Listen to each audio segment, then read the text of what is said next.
وجه هالقصة كتاب انگا سکین گوانده نما انگا وطمانا پیری کننگا انگا ما پیرنو کنی و دیری کنگا پا حلاس بیتگا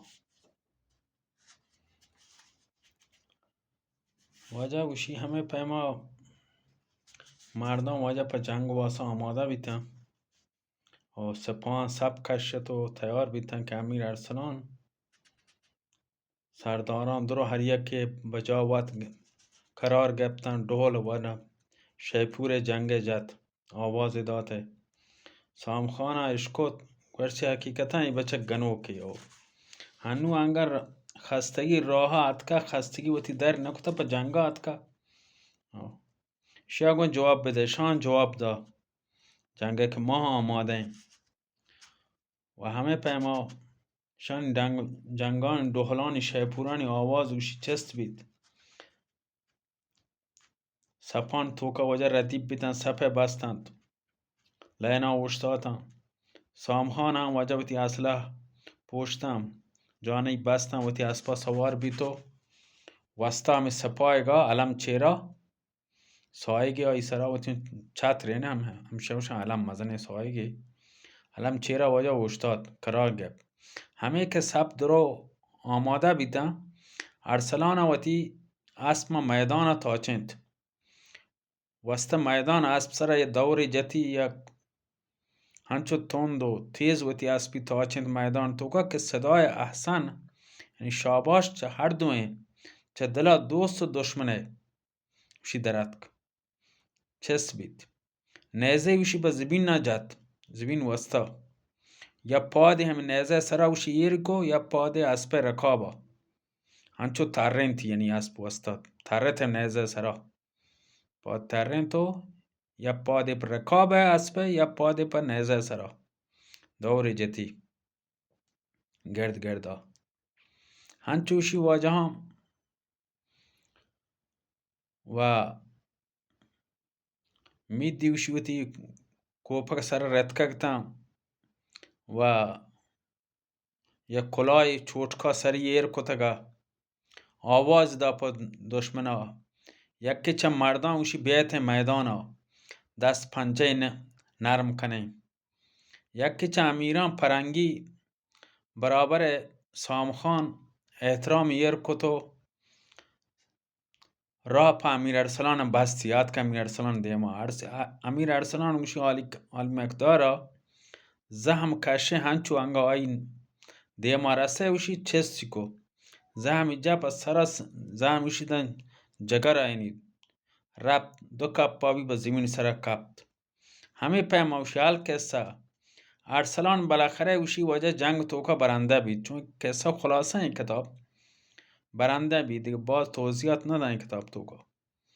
برنده بید تو بالاخره هنچه وشی وجه ربط تخت سرا رومگا نش سامخانی کشت دیگه های لشکری درو کشت و 20,000 سپاهی وتیگا سامخان 30,000 سپاهی گوات کگا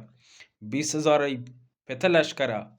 پته وزیر پیسرا چه گوشت شما دی که برنده بیت ارسلان شما چه پشتا گوشا حمله بکنه سامخان هنچو کشت چه پشتا پته لشکران چه پشتا جنان کو 20,000 5,000 ایده ما توکا کپتا دروگه کشت وتمن ٹوکو ٹوکر کتنگتا دوره داتن یک دو یگا سرات کگا زخمی بیتگتا پا کوه گیابانا وتمنان بازیں جراتے که نیسے دیتے دو طرفا مارا کشک ہیں دو سه نفر که زخمی بی تو وجه تات کن پا کوه گیابانا سه چار نفر چاہاں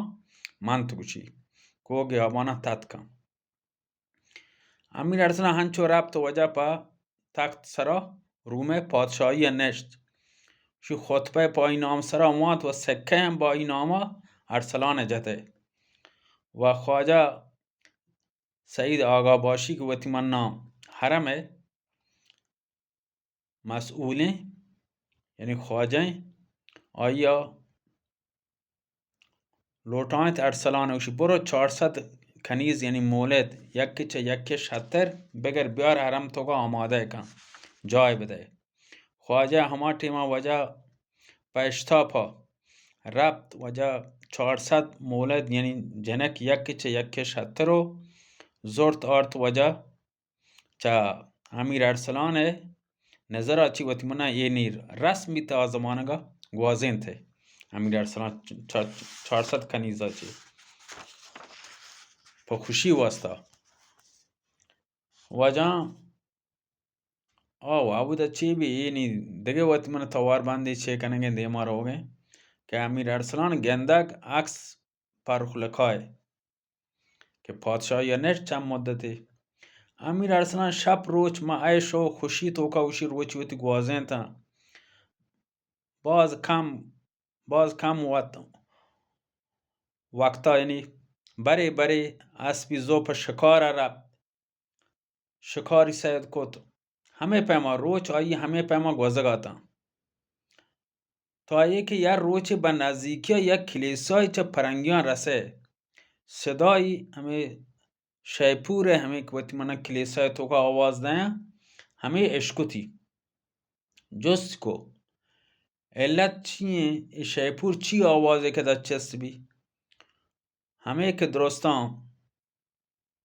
همه قضیه که معلوم بید پریاد ایجا آواز کشتی چطور بیت کن در 10 روچ که شما من نگوشت